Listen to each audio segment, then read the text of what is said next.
Сәлеметсіз ме балалар? Бүгін 17-ші сабақты өтетін боламыз. Каналымызға міндетті түрде подписаться батырмасын басып, жазылып алыңыздар. Сіздер үшін пайдалы сабақтар шығып отырады. Көркем мінез дегеніміз не? Мәтіннің тақырыбы және мәтіндегі негізгі ой. Мәтіннің тақырыбы мен негізгі ойын анықтаймын. 10-шы жаттығу: мәтінді оқып, ат қой. Шоқыны өрлеген соқпақ ап-анық еді. Бара-бара өше бастады. Қойтастар көбейді. Арасында құбыжық тығылып жатқандай сұсты. Мені биіктен гөрі маңайдың меңіреу тыныштығы алаңдатады. Мұндайда қай-қайдағы еске түседі екен. Апамның қасқырлар апаның терең шатқалдарға қазады дегенін ойлап, денем қалтырады. Кейін қайтсам бекен, қайтайын десем намыс жібермейді. Балалар естісе ұят болар. Көзімді көлегейлеп аспанға қарадым. Күн арқан бойы көтеріліпті. Енді біраз жүрсем, шоқының басына шығатын сияқтымын. Өзің таңдаған мәтін атауын сыныптастарының қойған атауларымен салыстыр. Кімнің қойған атауы ұнады, неліктен ұнағанын түсіндір. Мәтінге бойымды билеген қорқыныш, намысшыл бала, батырлыққа бір қадам деген атау беруге болады. 11-ші жаттығу: оқы. Мәтіннің тақырыбына сәйкес келмейтін сөйлемді тап. Осы сөйлемді алып тастап, мәтінді тақырыбымен бірге көшіріп жаз. Ердос. Ердостың атасы Шопан.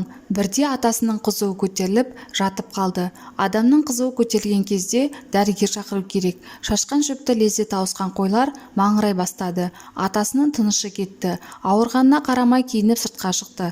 Қорада мал да, ерттеулі ат та жоқ. Ол өсіп тұрған гүлді үзіп алды.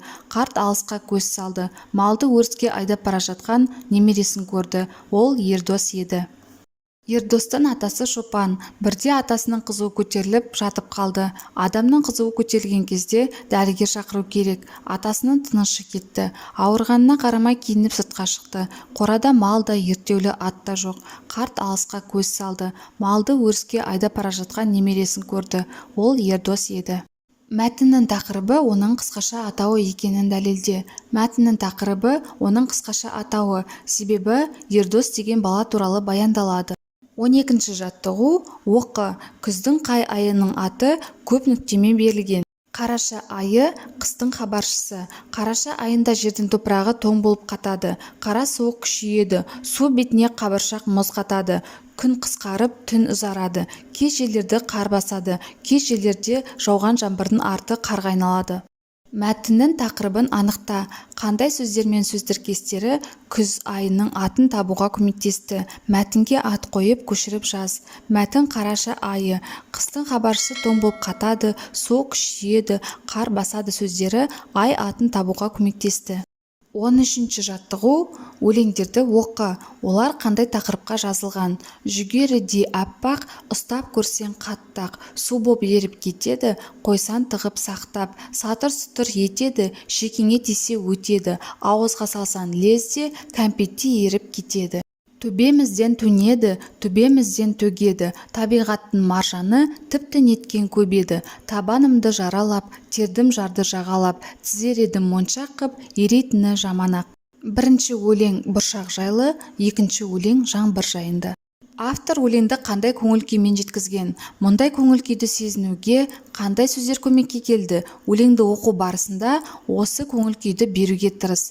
Автор өлеңді табиғаттың ғажайып құбылыстарын сипаттайтын айрықша сөздермен, ерекше көңіл күймен жеткізген.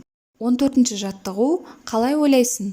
Төмендегідей атпен берілген мәтіндерде не туралы айтылады? Олардың мазмұны бірдей ме, әлде әртүрлі ме?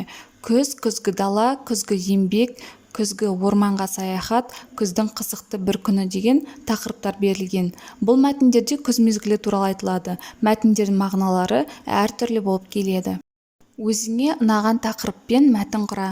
14-ші жаттығу: күздің қызықты бір күні. Бүгінгі күн мен үшін ерекше көңіл күймен басталды. Себебі мектебімізде алтын күз мерекесі тойланып, сыныптар арасында жарыстар, түрлі спорттық сайыстар ұйымдастырылды. Біз өзіміздің тамаша өнерімізді көрсеттік. Түрлі дәнді дақылдар мен жеміс-жидектерден керемет туынды жасап шығардық. Біздің сынып бұл байқауда жүлделі орынға ие болып, керемет сыйлықтар тарту етілді. Бәрі де көңілді болды. Күздің қызықты еске алар күні осылайша аяқталды. Осымен сабағымыз аяқталды. Сабақ пайдалы болған болса, лайк басып, достарыңызбен бөлісуді ұмытпаңыздар.